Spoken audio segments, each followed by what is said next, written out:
जय माँ विंध्यवासिनी। आप सभी के इष्ट देव माता पिता सबको कोट कोट प्रणाम है। आइए सुनते हैं माघ माह में गाय को गुड़ खिलाने की कहानी। माघ का महीना था, ठंडी बहुत ज़्यादा थी। मैं घर से नहीं निकलना चाहता था, पर रिश्तेदार के घर छोटा सा कार्यक्रम था, इसलिए परिवार के लोग जबरदस्ती भेज दिए। चलते चलते मैं कुछ देर के लिए एक चौतरे पर बैठ गया। तभी देखा एक बड़ी गाड़ी वहां आई और उसमें से एक बूढ़े सेठ जी उतरे। उनके पहनावे से ही वह बहुत अमीर लग रहे थे। उनके हाथ में एक थैला था। वह थैला लेकर वहीं दूसरी तरफ चौतरे पर बैठ गए। उन्होंने उस थैले से गुड़ निकाला और चौतरे पर रख दिया। वहीं थोड़ी दूर पर 4-5 गायें थीं। सेठ जी उनके तरफ हाथ करके आओ आओ कहकर बुलाया। पलक झपकते ही सब गायें उनके आसपास इकट्ठा हो गईं। वह गुड़ कुछ गायों को अपने हाथ से खिला रहे थे और कुछ गायें अपने आप से गुड़ खा रही थीं। जब सब गुड़ गायें खा लीं, तब वहां से चली गईं। उनके जाने के बाद जो गुड़ की छोटी छोटी ढेली गिरी थी, उनको सेठ जी उठाकर खा रहे थे। मैं उनको बिना पलक झपकाए यह सब देख रहा था। सेठ जी अब अपने गाड़ी के तरफ चलने के लिए तैयार हुए। तभी मुझसे रहा नहीं गया और उनके सामने जाकर बोला, सेठ जी प्लीज आप गुस्सा मत होना। मैंने जो देखा वह सब क्या था।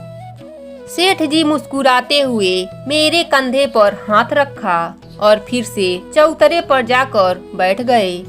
मैं भी उनके बगल में बैठ गया। सेठ जी बोले, बात तब की है जब मेरी उम्र 16 वर्ष की थी। मैं बहुत गरीब था। मेरे परिवार में सिर्फ माँ थी। हमारे पास खाने के लिए एक दाना भी नहीं था। मैं इस छोटे से शहर में रोजगार के लिए आया। यहाँ भी मेरी बदनसीबी पीछा नहीं छोड़ी। दिन भर काम की तलाश की, पर मुझे काम नहीं मिला। यहाँ पर एक पीपल का पेड़ था, तब चौतरा नहीं बना था। मैं ठंड और भूख के कारण मेरी हालत बहुत खराब थी। मैं पीपल के जड़ पर बैठ गया। यहीं पर एक गाय भी थी। तभी एक आदमी गुड़ का थैला लाया और गाय के आगे रखकर चला गया। उस समय भी माघ का महीना चल रहा था, इसलिए गाय को लोग गुड़ खिला रहे थे। पर गाय ने उस गुड़ को सूंघा भी नहीं और उठकर चली गई। मेरी भूख इतनी तेज थी कि गाय को जाते ही मैं सारा गुड़ खा लिया और मेरे आत्मा को बहुत आराम मिला। फिर सुबह हुआ, फिर से काम की तलाश की, पर काम नहीं मिला। मैं फिर से पेड़ के नीचे आया। फिर एक आदमी उसी गाय को गुड़ डाल गया। फिर गाय गुड़ को बिना छुए चली गई और मैंने गुड़ खा के सो गया। यही सिलसिला 5 दिनों तक चलता रहा। एक दिन मुझे एक चाय की दुकान पर काम मिल गया। 1 सप्ताह के बाद मालिक ने मुझे काम का पैसा दिया। मैं उन पैसों से गुड़ खरीदा और इसी जगह पर आया। वह गाय बैठकर मानो मेरी प्रतीक्षा कर रही हो। मैं उसको देखकर बहुत खुश हुआ और मैंने उसके आगे गुड़ का थैला रख दिया। वह सारे गुड़ को खा ली।